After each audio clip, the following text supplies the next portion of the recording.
I enjoy chasing big challenges as I go through the journey. And I say my biggest challenge started when I was a 4-year-old kid and I wanted to get on a Ghostbuster ride. Say in life, there's people who are supposed to be there for you and they're just not going to be there for you sometimes. There's people who don't have to be there for you and they choose to be there for you, and we're all going to die. So live life to the fullest. Go all in on your life and have as much fun as you can as you're playing the game called life. The most powerful thing that we can do is take an action.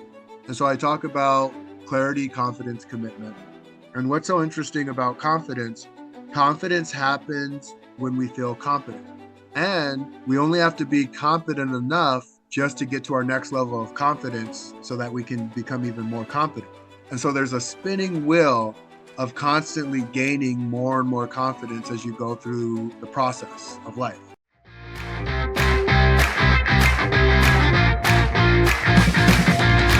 Welcome to Leading to Profit. I'm your host, Kevin Bees, and I've dedicated my career to empowering business leaders like you with the leadership skills, performance psychology they need to build thriving businesses.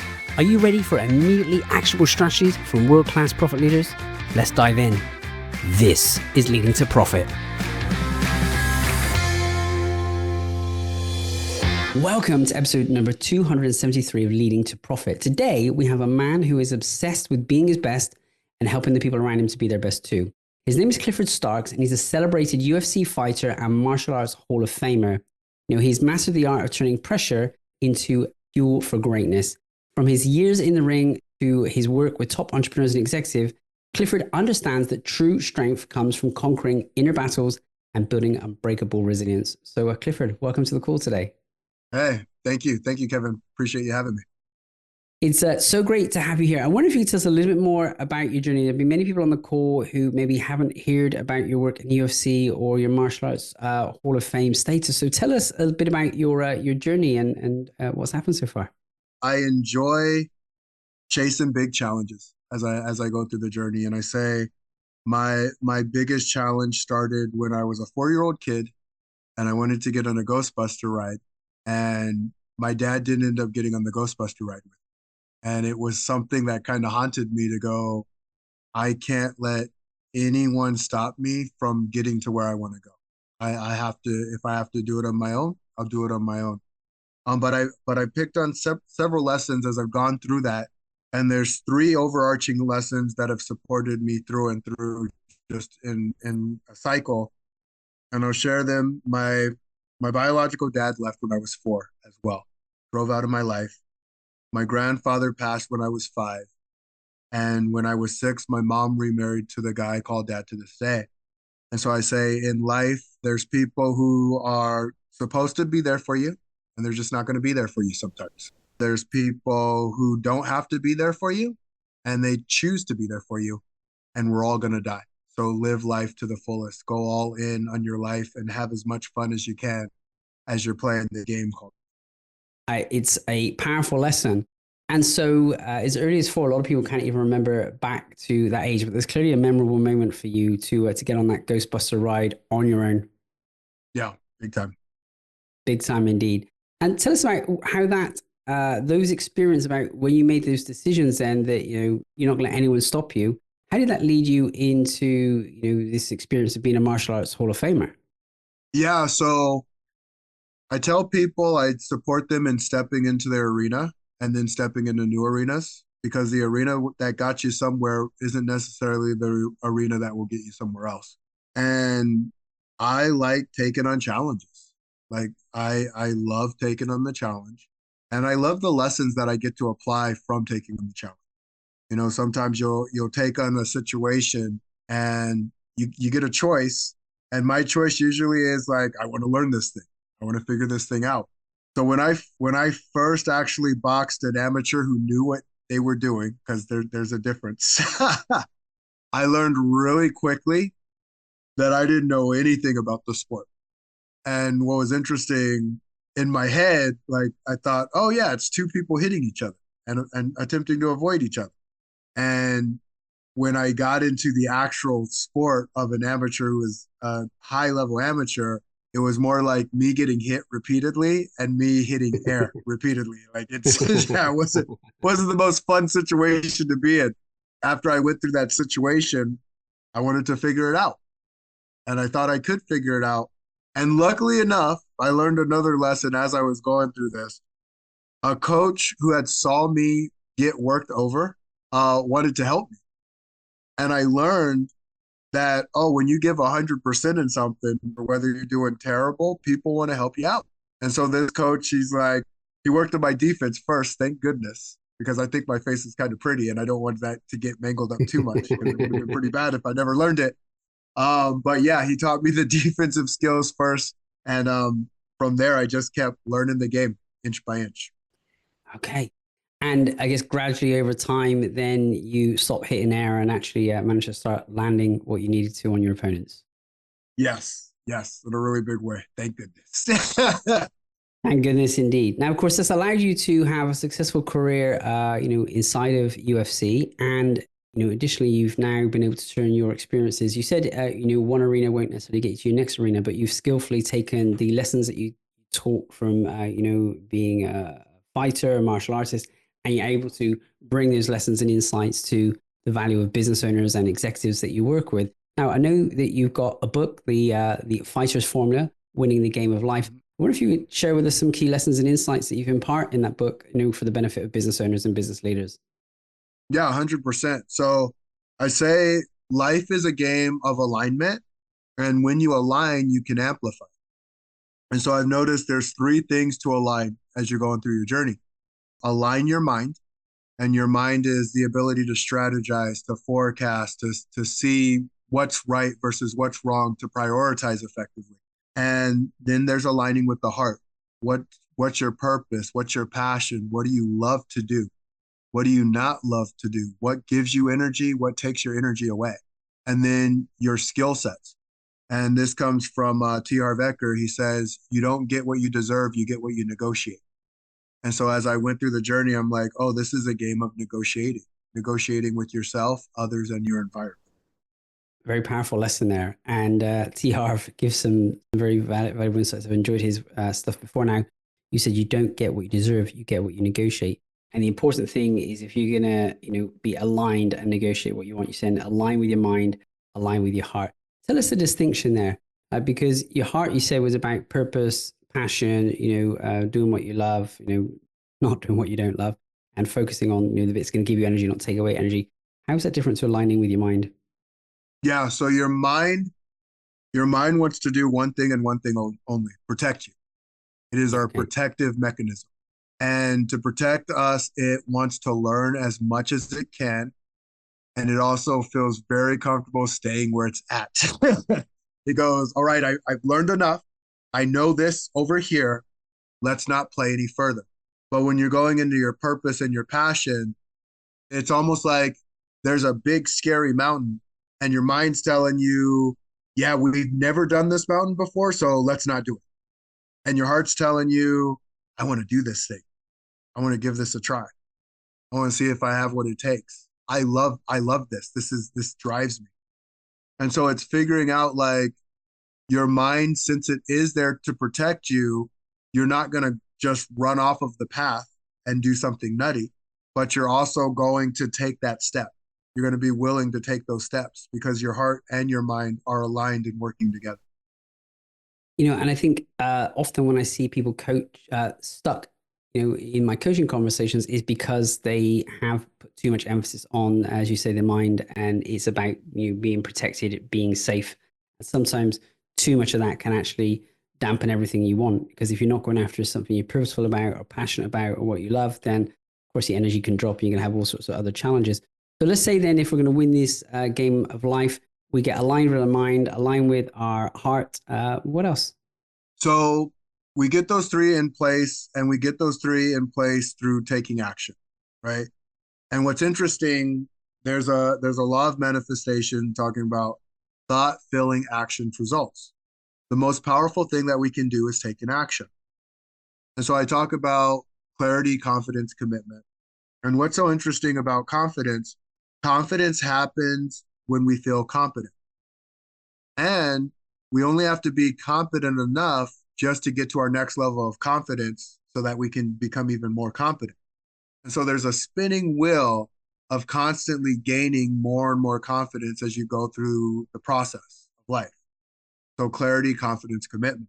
And I bring clarity in first because I go, okay, if a person knows that this is the next step, they can take it. And in knowing that they can take that step, when they take the step, they get a new level of confidence just for taking the step. And they start building so much momentum that they actually become committed to their process. They become committed to being a person who's like, oh, wow, I can follow through with this. I can do this. I can make this happen. I love that. And I love how you describe it as being a cycle, because I guess if you take the step, you get the confidence, you're feeling like you're committed to the process, you take more action, and around it goes. I also like what you said, confidence happens. I think if I hear this right, confidence happens when we feel competent. So we're saying back to the skill set piece then, if we're not feeling confident in any area, we'll go and work on our skill set, build that skill set. Yeah. Yeah. So the cool thing with competence is just like I talked about negotiation for an entrepreneur, a basketball player knows like, okay, I dribble, I pass, I shoot. And just in knowing that, they can know, okay, those are the three things that I got to get better at. And I loved watching the best coaches, like the best of the best in athletics. And then I started learning new things like Steve Jobs had a coach, which is something I didn't even know at one time. I don't even remember his coach's name, to be completely honest. I just remember like I started doing some research and I go, oh, this game is always being played, whether we know it's being played or not. And my natural transition was, well, I need to get a coach. And I was wondering how come that wasn't everyone else's natural transition? Well, that's because you only know what you know until you know something different. Yeah. And so competence is just having the awarenesses of, okay, what do I have to get good at first? Like, what are the most important things to get good at so that I can move forward on this journey, so that I can build some traction as I'm going through the process. Love it. Very clear. And you mentioned Steve Jobs' coach. There's a great book about that guy. It's called Trillion Dollar Coach, and the guy's name was Bill Campbell. But here's the interesting point you're making. At whatever level you're at, whatever you're doing, have a coach, have someone to support you, to see the things that you don't see, to help you build that skill set, that confidence, that clarity, to get that commitment. I also want to pull out something that you said before, just to make sure people captured it. You said, what you think about effectively impacts what you feel, which impacts the actions you take, and then the results that you get. So starting off with that clarity and making sure you're aligned with your mind and your heart is really key in that whole process. Because I guess if we don't think about the right things, we're not going to feel in the right way. We're not going to take the action. We're not going to get the result. Mm-hmm. Yeah, absolutely. Okay. And so this sounds like, in a nutshell, the whole principle. So if we can be aligned in our mind, our heart, get the right skill set, focus on having clarity, confidence, commitment, is there anything else to the model we need to do to make sure we win the game of life? Yeah, so I actually broke it up just to make it that simple. But the whole process, and I'll go through a real quick rundown and I'll give an exercise for each piece, but it's have an effective game plan, right? Whatever is measured is managed. And I will tell you that is unbelievably true. Like when you are measuring something, you tend to manage it a little bit better. If you don't measure it, you're allowed to be sloppy. And what I've noticed is people usually turn their slop into a positive instead of a negative. Like, oh, I called enough people. I talked with enough people. I did enough repetition. And it's like, no, know the repetition that actually causes a result. Know those repetitions, know those measurements so that you can manage those and that you can challenge yourself to expand them even more. And then the next piece is having passionate action. And that is, okay, there's a saying, it's on my declarations, I'm strong in heart and love what I do. And I say I love what I do because sometimes I'm going to do things that I might not necessarily love, but it doesn't mean I have to do it forever. It's having the wherewithal to say, okay, these are the things that need to get done, and either I need to do them or I can find someone else who can do them. Either way, they have to get done in order to get to this result. And when I know what I love, I can put a litmus test and say, okay, I'll do this for 3 months. and then I'm going to hand it off. Because sometimes we got to do something just to be able to explain it to someone else. Or we can find someone who knows how to put systems in place and hand it off to them. But we also have to have enough wherewithal to know if they're creating systems that actually serve us and serve our business. So there's going to be some getting your hands dirty is what I call it. And then from there, unshakable faith. Being unshakable, and it's a tested, it's a practice thing, just like any muscle. If you don't practice having it when you don't need it, when you need it, you're going to wish you were practicing. And so I tell people stay really, really consistent with that. And then the next piece, extreme responsibility, which is control the controllables. What can I utilize? What can't I utilize? And do I have the wisdom to know the two? Which I think mentorship is really important when it comes to that aspect. And then there's self mastery, something that's always being addressed where it's the game is really you versus you. It's figuring out, okay, what serves me, what doesn't serve me, where am I positioned? Am I positioned correctly? Am I positioned with the current so that I can flow? Am I positioned against the current where I'm like hitting my head against the wall and trying to make this work? Want to know exactly where your business is leaking profit? Take my free profit scorecard. It's a quick and simple tool that will help you identify hidden gaps and opportunities to maximize your bottom line in just a few minutes. Visit www.profit.gifts and get your personalized results today. Now, back to the show. And I know there are people listening who will feel as though at times they are positioned against the current. I know it can happen. And particularly because things change in the marketplace, things change globally, and that can actually have that type of impact. Now, you made some really important points. I just want to make sure we pull them to the surface. So what is measured is managed. A number of times I meet business owners and they don't regularly measure their P&L on their balance sheet. They don't even do that on a monthly basis. Or if they have that system in place, they don't have the KPIs to measure. Now, you said something really important there. Know the repetition causes a result. And I think so many times we're not clear on that. We're not actually saying, hey, if I do this many calls, I do this many outreaches, is going to lead to, this many opportunities. If I do this many reps at the gym, it's going to lead to it. And I think you probably hit the nail on the head for me. I've had a very rigorous training program over the last 12 months, measuring every week, every session that I do, and measuring the weight at the end of each week, on track with, what food I'm eating as well. That went very well for a period of, 14, 15 months. And the last 2 months, we've had some different things to focus on. Gym has been dropped right down as a priority. I stopped measuring. And guess what? It's interesting to see how quickly those results come undone when you stop measuring. So first thing for me is get back to measuring. I guess once I start measuring and I can see, the gaps, the sessions that I've missed, that's going to be the motivation to, to rebuild that momentum. And momentum was the other piece you said, you get confidence, once you get the momentum going as well. So that's really valuable for me. You said another thing there, which is worth repeating as well. I am strong in the heart. I love what I do. What a great mantra to repeat. What changes for you when you repeat that to yourself? Yeah, I feel like I'm in my power.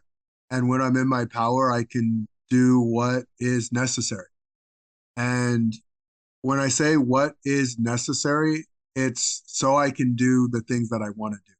Ultimately, there's things that I want in life. There's places I want to go. And I will do whatever it takes to make that a reality. Now, what's interesting, the older I get, the smarter I get too, which is really nice because I go, oh, I can leverage this, or oh, I can amplify this, or oh, I can make this.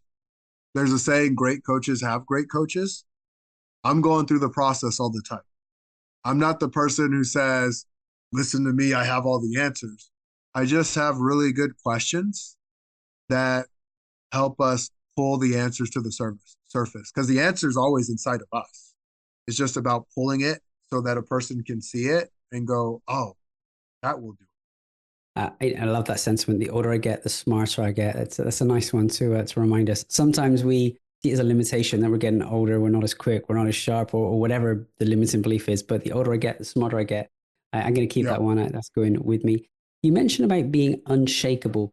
Tell me more about that, because like in this context, we're talking about fighting, actually being in a combat situation. when you talk about unshakable, it reminds me of Mike Tyson's quote. He says, like, everyone's got a plan until they get punched in the face. And Yeah. so that for me is really about being unshakable. Tell us if we're not currently unshakable, maybe what does that even mean? And how do we build, build that practice? It's ultimately how we look at the situation. And one thing that I'll say is I practice gratitude on a regular basis. And I say practice it before you need it so that it's ready when you do need it versus when you do need it where you're not practiced at it. And so I'm grateful for every situation because every situation is an opportunity. And I go, how many sides are there to my head? One, two. Two, right? Yeah. And then a piece of paper, Yeah. Two. two. And then a coin. Two. So I started going like, oh wow, there's two sides to everything, and I get to choose on how I'm going to look at it. So a challenge is actually an opportunity, and an opportunity is a challenge. It's just about how I choose to look at the situation. And so everything that I have, when I'm in gratitude, I can see the things that can necessarily serve me. Even when it's like, oh, I got to conquer this dragon, like, well, imagine how strong you get when you conquer the dragon. It's like, oh, this isn't fair. We got this thing over here. Well, imagine if you're the leader who that really doesn't affect. And I even saw like COVID was a really big thing. You really got to see who you were. And I don't say in a bad way or a good way. It's just you got to see. And when you can see something, you can go, oh, crap. Like I was ready for this or I wasn't ready for this and be an observer and say, well, what about next time? Because I'm not here to, like, I'll give you an example. As a leader, I talk largely about ownership. And so we talk about extreme responsibilities. Let me control what I can control. If I get mad about everybody else not controlling what they're controlling, that doesn't serve me in any way. It just irritates me. So now I'm more irritated. I haven't gotten where I'm looking to get anyway. And so let me step back and go, okay, what do I have? So unshakable faith is how can I look at this? Yeah, you're going through pressure. If you're a small business owner or a medium sized business owner, respect to you. You're amazing human beings. You're going after something most people wouldn't even touch. And not only wouldn't they touch it, they'll tell you what you're doing wrong. Kind of reminds me of fighting inside of a cage. Like people will tell you, like, oh, you should have done this or do it this way. Like, I mean, if you want to give it a try, like, and show me how to do it, let's do it. I love it. I love it. What a great answer to that. A great metaphor. So unshakable faith. And so I'm grateful for every situation, and every situation is an opportunity. And I love how you frame that, like there's two sides to every situation. And maybe even with like the coin, three sides, because we can look at things, and presume is one way. Someone else can look at it another way. Someone else can look at it another way. There's always a different way that we can look at the situation. And when you talk about controlling the controllables, we want to make sure we give that situation a meaning that's going to serve us. The meaning you're giving it is, hey, I could look at this as a problem, or I could look at this as an opportunity. I can look at it as an opportunity because it serves me. So I think that's beautiful. Now, you mentioned in there's a great question you said about, well, I wasn't ready for it this time, but what about next time? What a great way to learn and, improve on a situation. Things that go the way I wanted. How would I do it again? If I had another shot, what would I do differently? Now, Clifford, one of the questions we ask on this podcast is we say the quality of the questions we ask ourselves impacts the quality of the life that we lead. With that being true, what's one question you've asked that's had the biggest positive impact on your life or the life of the clients that you serve? I actually asked this question. This was to one of my 71-year-old clients who's just, she's done a lot of growing in her life intentionally. And she told me a story about when she was 35, her and her husband were getting divorced. He was trying to take the kids from her, just a messy situation, right? And I asked her, I was like, I'm curious, what would you say to that 35-year-old person if you had the opportunity to speak to them? And she thought about it for a second, and she goes, "You're stronger than you know." And I think sometimes we just need to remember that. We're stronger than we know that we are. And sometimes we need the right person to say that to us so that we can take an action we didn't even know we were capable of taking. It's quite a powerful motivator, isn't it? When someone else external to you tells you that, reminds you that. And so, really, the question there was, what would you say to your younger self? What would you say to your younger self? Yeah. Okay. Now, there's a really great answer from your 71-year-old client to be able to say, "Hey, you're stronger than you know." But perhaps if you're listening, ask that question right now. If you were going to look back and say something to, the person who was 10, 20 years younger than you, or even all the way back to that 4-year-old you, what would you say? Hey, incidentally, I'm really intrigued, Clifford, since you started off this episode with the idea that you want to go on a Ghostbusters ride at 4 years Mm-hmm. old, and no one was going to go on that ride with you. What would you say back to that 4-year-old you? There's two things that I could say to that kid.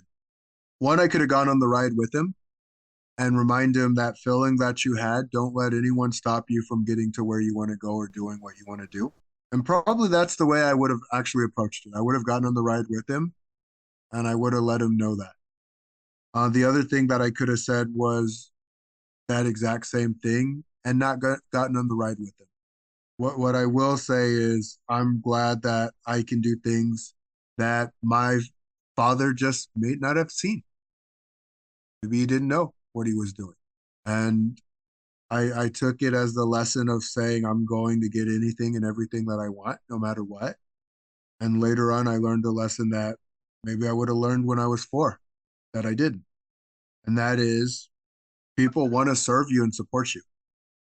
I had to learn that later on because I thought like I'm gonna be so strong I can have and get anything that I want, and I would never run anyone over. That's not the game that I like to play.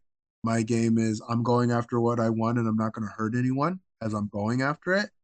But then I learned another game as, oh, people really want to help me if they're in the space to help me. Sometimes people just aren't in that space.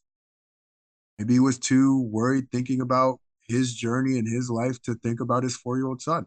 I don't know. Very important message there. So, yes, you're stronger than you realize and you can go after whatever you want, but look up because there are people who want to serve and support you.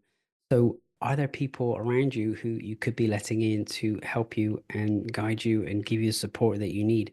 Maybe you're doing it tough and doing things harder than you need to because you're not opening up and allowing that in. So, allow that in. That's such a really great reflection. And thank you for such a raw and honest response. It is not always easy to reflect on what you would say to a 4-year-old self, and particularly in the middle of an interview like this. So, I thank you so much. Now, Yeah. if anyone's listening and wanted to get a hold of your book or wanted to connect with you in some way, where is the best place for them to come and find you? You can get me on LinkedIn or Facebook under Clifford Starks.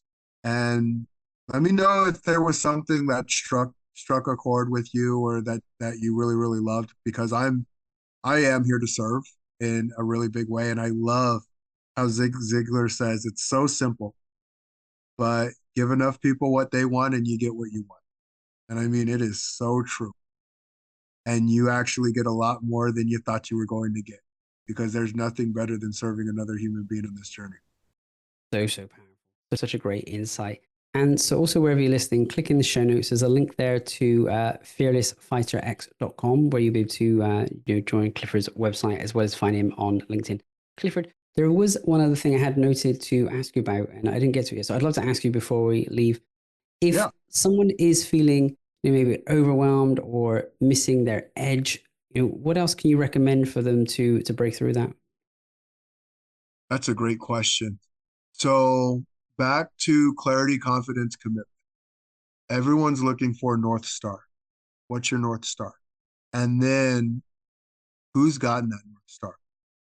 So I go, okay, that's the North Star that I'm looking for. Who's gotten the North Star? And how do I talk to someone who has gotten the North Star? Because when we're stuck in the muck, and it happens to all of us, we can try and push forward. And that's kind of like trying to drive a car and there's like it's grinding and it's kind of and you're like, I'm just gonna keep going. I'm gonna keep going. It's okay. No, find someone who can support. Find someone who can support. And that can be a coach, a mentor, a friend, a family member. Just make sure that they can actually support. And to actually support is, have they gotten to that North Star? And here's another question I often ask: have they helped others get to that North Star? Very powerful. So get clear on where you want to go, find that North Star, find someone who's already accomplished it, and go and seek their help, get their help. And so much value and wisdom in today's episode.